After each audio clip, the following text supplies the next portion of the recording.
अस्सलाम वालेकुम। मैं हूं गुलाम रसूल भट्टी और आप देख रहे हैं मेरा यूट्यूब चैनल गुलाम रसूल भट्टी। नए आने वाले तमाम दोस्तों से गुजारिश है कि वो चैनल को सब्सक्राइब ज़रूर कर लें। नाज़रीन इकराम, बरोज़ हफ्ता जो है सानिया 9 मई में मुलव्विस अफराद के ख़िलाफ़ बहुत बड़ा कदम उठ गया है। बहुत बड़ा फ़ैसला जो है वो आज कर लिया गया। आज बहुत अहम इजलास हुआ है जिसमें ये तमाम जो है वो फ़ैसले किए गए हैं।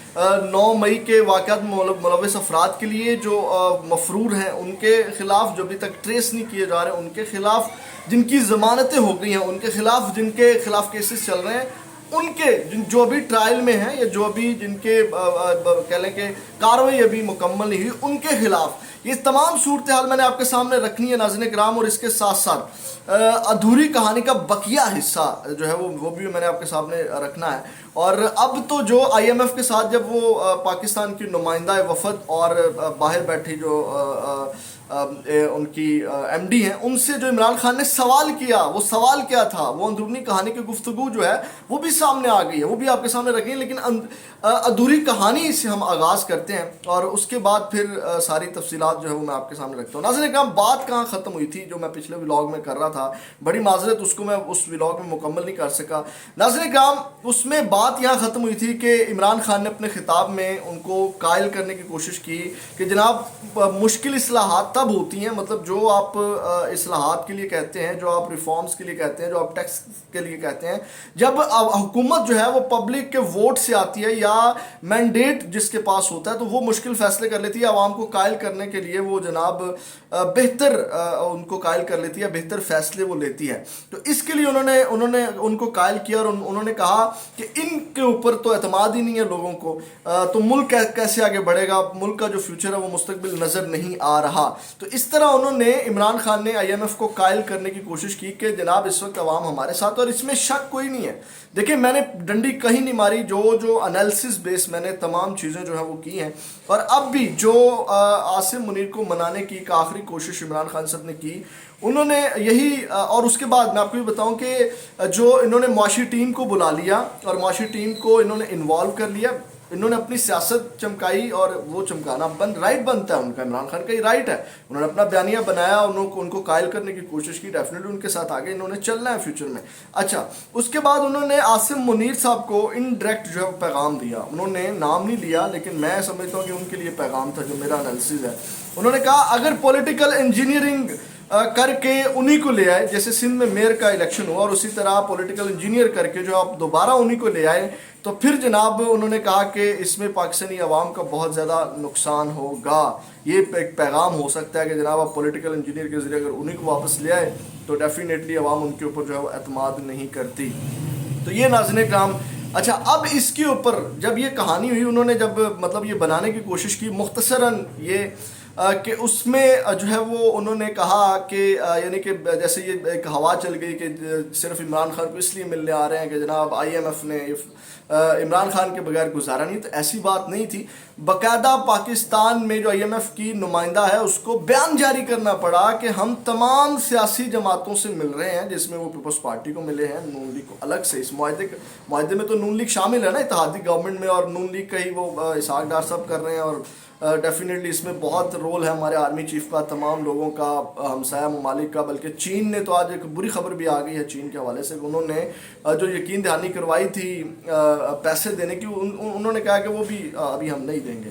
तो नाज़रीन इकराम, उसके बाद उनको बयान जारी करना पड़ा कि हम तो तमाम लोगों से यकीन दहानी के लिए मिल रहे हैं, ठीक है, मतलब हम तमाम सियासी जमातें, मतलब जितने भी स्टेक होल्डर हैं, आप डेफिनेटली आप पाकिस्तान तहरीक इंसाफ का सबसे बड़ी पार्टी है, तो वो उनसे तमाम उन्होंने कहा कि हम पार्टियों से मिल रहे हैं कि हम उनसे गारंटी मांग रहे हैं कि हमने ये जो 9 माह का मुआहदा किया है इसके ऊपर जो है आपने को गड़बड़ नहीं करनी और इसको आपने लेकर के चलना है, और हम तो यकीन दहानियाँ जो है वो ले रहे हैं। और उसके बाद अब मैंने आपको कहानी बतानी है एक और भी कि अब जो इलेक्शन के बयानात कुछ आए थे कि जनाब हुकूमत जो है वो इन टाइम जो है वो पूरी सेटअप ले आएगी और हम इलेक्शन की तरफ जा रहे हैं, बयानात आए हैं। वो क्यों आए हैं ये भी आपके सामने रखें।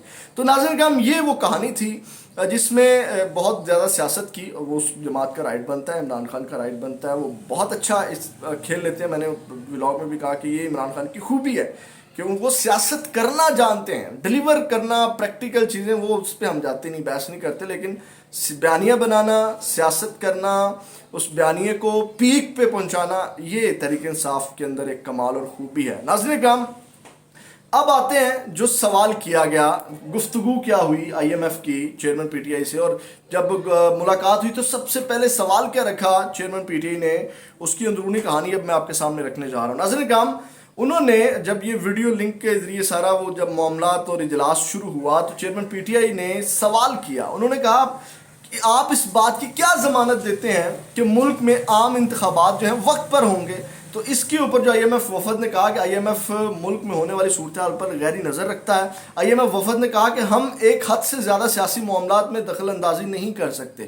اب اس سے اندازہ ہو گیا وہی جو میں نے پوری سٹوری کریٹ کی کہ عمران خان نے ان کو قائل کرنے کی کوشش کی کہ آپ وقت پر انتخابات کروائیں, آپ پریشر ڈالیں اور یہ ساری چیزیں, اور وہ سامنے بھی آ گئی.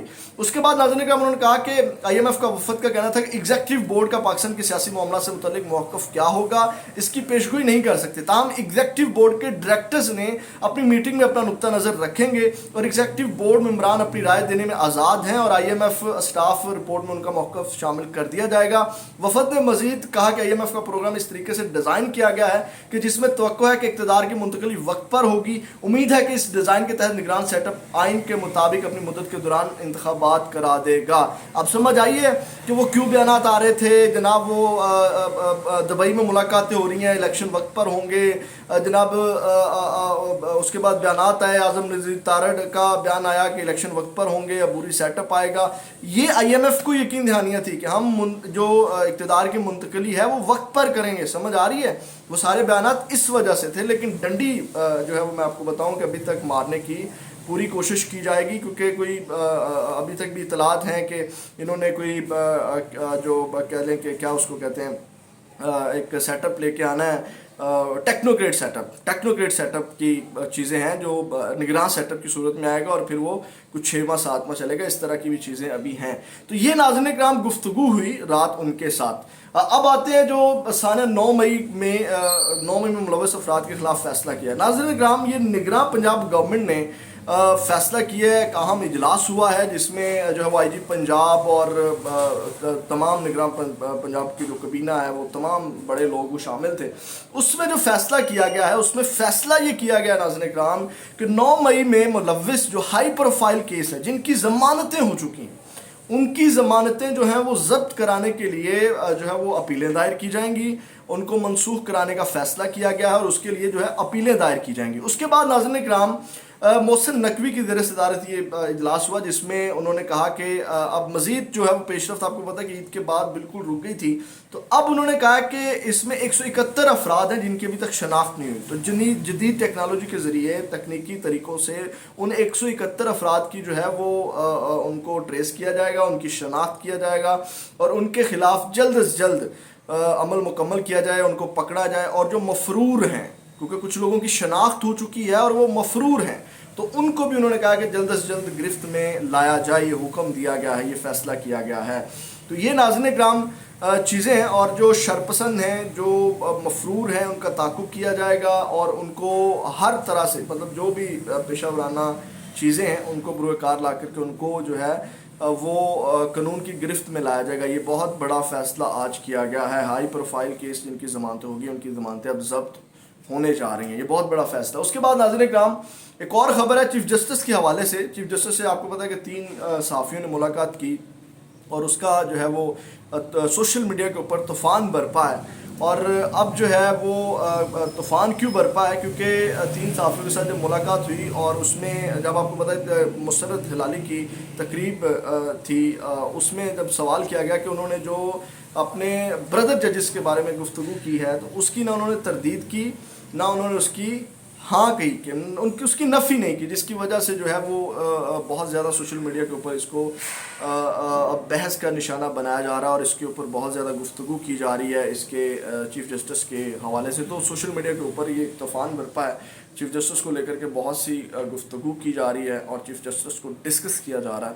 تو یہ ناظرین کرام اب تک کی اپڈیٹس تھی. اگلی ویڈیو میں آپ کے ساتھ دوبارہ ملاقات ہوگی. اپنا بہت زیادہ خیال رکھیے گا. اللہ نگہبان.